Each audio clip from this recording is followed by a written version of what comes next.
31,000 feet above the ocean, a passenger jet carrying 218 people suddenly stopped flying like an airplane and started falling like a stone. In the space of 4 seconds, a violent explosion tore through the left wing, ripping away 11 feet of metal, shredding the aileron, and severing 2 of the 3 hydraulic systems that kept the aircraft under control. Inside the cockpit, warning lights ignited across every panel at once, an alarm no pilot ever wants to hear screaming through the headset, and the control column, the single connection between the pilot's hands and the machine itself, went almost completely dead. The nose dropped. The right wing lifted. The entire aircraft began rolling toward its back, the unmistakable beginning of an unrecoverable spin that, according to every textbook, every simulator, every rule ever written about how airplanes are supposed to fly, should have ended in the ocean within 90 seconds. It did not end there.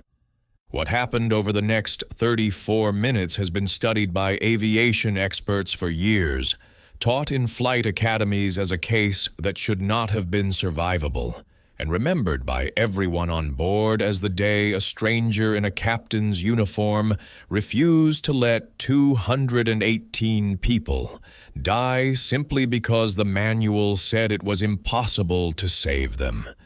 This is the story of the pilot who landed without wings, and the terrifying, brilliant improvisation that turned a falling coffin back into an airplane just long enough to bring it home. There was no manual for what he was about to do. No checklist covered it. No simulator had ever modeled a failure this severe and expected the crew to walk away. Everything he did in the next half hour, he invented in real time, thousands of feet above an ocean that was not going to forgive a single mistake. He had flown for nearly 3 decades by the time that flight took off, long enough to have seen almost everything the sky could throw at a cockpit: engine failures, sudden storms, instrument malfunctions that would have unraveled a less experienced crew. None of it prepared him, or anyone else on that aircraft, for what was about to happen somewhere over open water, far from any runway, far from any help. The explosion came without warning, a catastrophic failure in a control surface that investigators would later trace back to a hairline fault invisible to any routine inspection, the kind of flaw that exists in machines built by human hands, no matter how carefully they are checked. In the instant it happened, the aircraft's computer systems, designed to assist the pilot in almost every phase of flight, effectively gave up. The primary hydraulic lines that moved the wing surfaces, the systems responsible for keeping an aircraft of that size stable in the air, were gone. What remained was something closer to flying a machine using nothing but engine power and instinct, an idea so far outside standard procedure that no training manual anywhere in the world had ever seriously addressed it, because no one believed a jet that large could be flown that way and survive.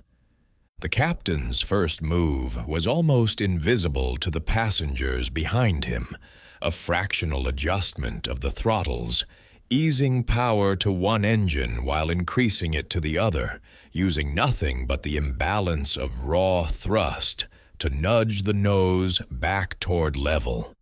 It should not have worked.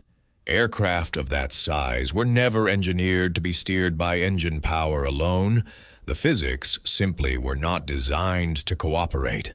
And yet, for one crucial moment, the wild rolling motion slowed. It did not stop. It slowed. And in that half-second of slightly less chaos, he found something to work with. What followed was not calm, practiced skill unfolding smoothly the way it does in films. It was closer to a desperate physical wrestling match between a man and a machine that no longer wanted to obey him, an experience the pilot himself later described as feeling less like flying and more like trying to balance a boulder on the tip of a pin while the ground rushed up from below. Every input had to be smaller than instinct demanded, because overcorrecting even slightly sent the aircraft lurching the opposite direction, each swing more violent than the last, each swing eating away at the narrow margin of altitude separating the aircraft from the ocean. He began working with a first officer beside him, the two of them splitting tasks that would normally belong to an entire flight deck crew. One managing throttles with the delicate precision of a surgeon, the other fighting to keep any remaining flight surface responding at all, calling out numbers, calling out angles, calling out the diminishing altitude in a voice that stayed level, purely through force of will. Behind them, in the cabin, passengers who had never flown a plane in their lives understood, without needing an announcement, that something had gone catastrophically wrong. Oxygen masks dropped. Overhead bins burst open. People who had been reading books or sleeping moments earlier found themselves gripping armrests hard enough to leave bruises, watching flight attendants, trained for exactly this kind of moment, calmly repeat instructions, their own faces betrayed as pure fear.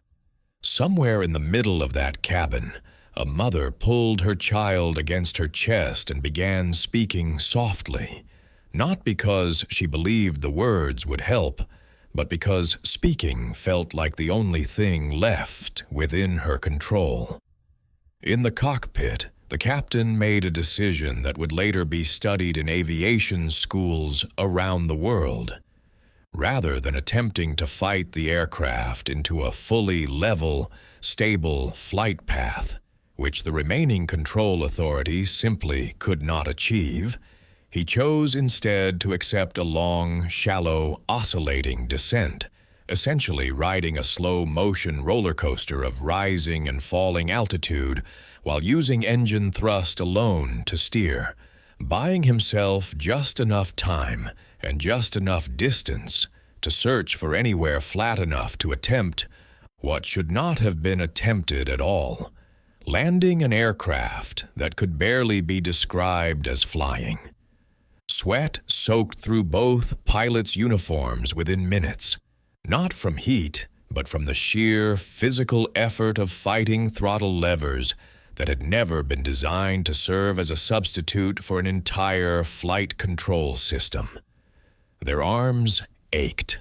Their voices grew hoarse from the constant, disciplined cross-checking that kept them from making the one uncoordinated move that would have ended everything instantly. The search for a runway became its own quiet crisis unfolding in real time. The nearest major airport was too far, its runways too short for an approach this unstable, its terrain too crowded with obstacles that offered no room for the kind of wide, uncontrolled turns the aircraft was now forced to make. Air traffic controllers on the ground, alerted within seconds that something had gone catastrophically wrong, scrambled through radar screens and charts, searching for any strip of pavement, long enough, flat enough, and clear enough to give this crew even a fraction of a chance. They found one, a partially decommissioned airfield originally built decades earlier, its runway longer than most modern strips, specifically because it had once been designed for military aircraft that needed extra room to recover from emergencies just like this one. It was still active enough to be usable, though barely, and it sat close enough to the aircraft's drifting, uneven flight path that reaching it wasn't impossible, only nearly impossible. The captain adjusted course, using nothing but throttle imbalance and whatever fragments of control authority remained, fighting a machine that wanted to roll onto its side every few seconds, correcting, overcorrecting, correcting again, in a rhythm that left both pilots physically exhausted less than 10 minutes into an ordeal that would stretch on for over half an hour. Every mile closer to that runway came at the cost of altitude they could not easily regain, because using thrust to steer meant sacrificing the smooth, efficient climbs and descents an intact aircraft could perform without effort. They were, in the most literal sense, trading height for direction, spending precious feet of altitude like currency they knew they would eventually run out of, and hoping the runway arrived before the numbers did. The final approach was unlike anything either pilot had trained for, because nothing in aviation training assumes an aircraft will arrive at a runway using only engine power for guidance, with a landing gear system of uncertain reliability and control surfaces responding, if they responded at all, on a several-second delay that turned every adjustment into a guess about where the aircraft would actually be by the time the correction took effect. Normal landings rely on a stable, gradual descent, wings level, nose gently rising in the final moments to cushion the touchdown. This aircraft could do none of that. It arrived in a series of shallow, rolling oscillations, one wing dipping low enough that its tip nearly brushed the runway threshold before the opposite engine roared to compensate, snapping the aircraft back the other way, in a motion passengers later described as feeling like being inside a plane driven by someone learning to steer for the very first time, except the stakes were 218 human lives instead of a fender scrape. The wheels struck the runway not in the smooth, controlled sequence pilots train for, but hard, unevenly. One side touching down a fraction of a second before the other, the entire fuselage shuddering under the impact as the aircraft bounced, briefly left the ground again, and slammed down a second time before, finally, impossibly, beginning to slow. It did not stop cleanly. The uneven landing gear, combined with a partial loss of braking authority, sent the aircraft skidding sideways off the center line, the tail striking pavement hard enough to spark, portions of the fuselage tearing apart as it ground to a halt in a cloud of dust, smoke, and the deafening screech of metal against concrete. For a long, silent moment afterward, nothing moved. Then the sound of breathing, of disbelief, of someone somewhere quietly beginning to cry, filled the cabin as passengers realized almost all at once that they were still alive. In the wreckage of that landing, remarkable both for its violence and its outcome, the vast majority of those aboard survived, an outcome that investigators later called nothing short of extraordinary, given the severity of the original failure. The pilot himself walked away with injuries, exhausted beyond anything words could easily describe, his hands still trembling hours later from the effort of holding an aircraft together, using nothing but throttle levers and refusal to accept that the situation was hopeless. When asked afterward how he had done it, how he had managed to fly a machine that, by every conventional measure, had already stopped being flyable, he gave an answer that aviation instructors still repeat to students decades later. He said he simply refused to stop trying things. Every input that failed told him something about what might work next. Every violent roll taught him, in real time, more about the aircraft's remaining behavior than any simulator could have. He was not, he insisted, doing anything heroic in the moment, only responding. one desperate adjustment at a time to a problem that offered no manual, no checklist, and no precedent, because nothing like it had ever been successfully survived before.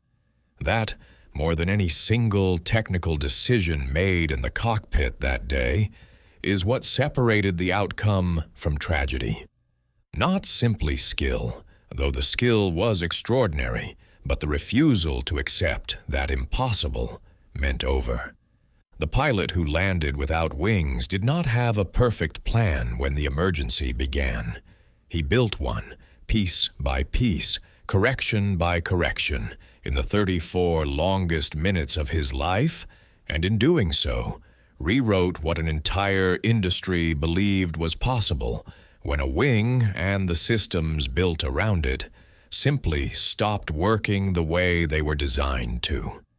Years later, engineers would use the data from that flight to redesign backup control systems on aircraft around the world, and flight schools would replay the cockpit recordings, not to teach a specific maneuver, but to teach a mindset that even when every system fails, even when the manual runs out of answers, the outcome is not decided until the aircraft actually stops moving.